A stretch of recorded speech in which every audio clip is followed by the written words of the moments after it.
आदरणीय अतिथिगणों को मेरा प्रणाम और इस हॉल में उपस्थित सभी को मेरा नमस्कार जोहार। मेरी सफलता का श्रेय सिर्फ मेरा नहीं है। कोई व्यक्ति कोई बच्चा अगर सफल होता है तो अकेला सफल नहीं होता है, उसके पीछे उसके इंटायर फैमिली का योगदान होता है, पूरे गुरुजनों का योगदान होता है। अगर मेरी सफलता की बात की जाए तो उसमें मेरी माता, मेरे पिताश्री जो यहाँ पे उपस्थित है, इनका बहुत बड़ा योगदान है। इसके अलावा मेरे फादर इन लॉ जो मेरे ससुर जी है, उनका बहुत बड़ा योगदान है। मेरी पत्नी, मेरी धर्म पत्नी, उनका बहुत बड़ा योगदान है, क्योंकि पिछले 8 सालों से वो मुझे झेल रही है, पढ़ा रही है, तो उनका बराबर का योगदान है मेरी सफलता में। मेरे जीवन में ना, अगर मैं अपनी जर्नी शॉर्ट में अगर आप लोगों के साथ शेयर करूं तो बहुत उतार चढ़ाव रहा है मेरे जीवन में। लेकिन मैंने शुरू में ही तय किया था। विवाह के समय जब मुझसे पूछा गया था ना, ससुर जी मुझे पूछे थे कि आगे क्या करोगे, उसमें ग्रेजुएशन में था मैं, तो मैं बोला मैं जेपीएससी की तैयारी करूंगा। तो वो चीज मेरे मतलब वहीं से मुझे था कि मुझे जेपीएससी करनी है और मैं एज ए डीएसपी बनना चाहता था कि मुझे डीएसपी बनना है। मैं यही सपना लेकर के ग्रेजुएशन के बाद 2018 में चला गया था पढ़ने के लिए।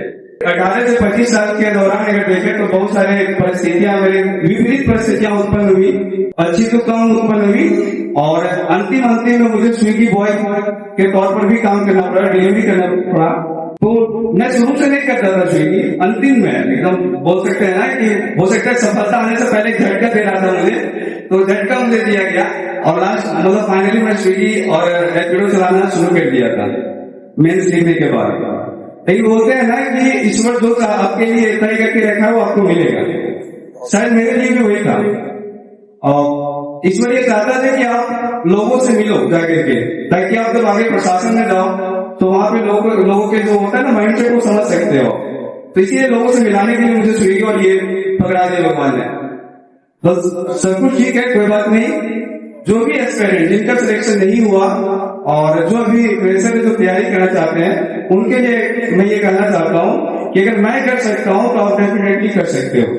बस आपको थोड़ा सा धैर्य रखना है, पेशेंस रखना है। परिस्थितियां कितनी भी विपरीत क्यों ना आए, आपने जो तय किया है आप उस पर खड़े रहो, कुछ भी हो जाए।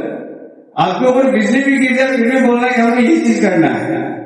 अगर ये आ गया, दृढ़ इनिशिएटिव को बोलते हैं, वो आ गया तो आप कर लोगे। बाकी बात आपको डजेंट मैटर, कुछ भी नहीं मैटर करता आपके जीवन में। अगर वो चीज हो जाए ना तो कर लोगे। और इसके अलावा यहाँ पे मेरे 2 गुरुजन उपलब्ध हैं। एक विवाह सर जिन्होंने मुझे काफी गाइड किया और बीएन औजार सर भी है। तो बीएन औजार सर पर्सनली मुझे नहीं जानते कि उनका ऑनलाइन कोर्स करके पढ़े थे, तो कोटा में मुझे बहुत हेल्प हुआ उनका क्लास लेकर के। मैंने 7th में जब दिया तो मेरे 117 नंबर थे और इस बार तो मैंने सारे पेजेस भर दिए थे, तो उसमें बीएन औजार सर का बहुत बड़ा योगदान। और विवाह सर मुझे जब भी मैं बात करता सर से तो मुझे गाइड करते थे, अच्छे मार्ग दिखाते थे, तो उनका भी मतलब दिया था कि आपने मुझे गाइड किया। बस इतनी एक कविता है शिवनाथ परमानिक जी का, छोटी सी कविता है, वो बोल के मैं अपने वाली को विराम दूंगा। आप लोग जानते भी होंगे तो पढ़े हैं। चल टहर चल रे, डर बना चल रे, जिंदगी टहरे काटा काटा उखाड़ चल रे। तो आपके जीवन में हजारों कांटे आएंगे, आप उसको काटते चलिए और आगे बढ़ते चलिए। ठीक है, चलिए, थैंक यू।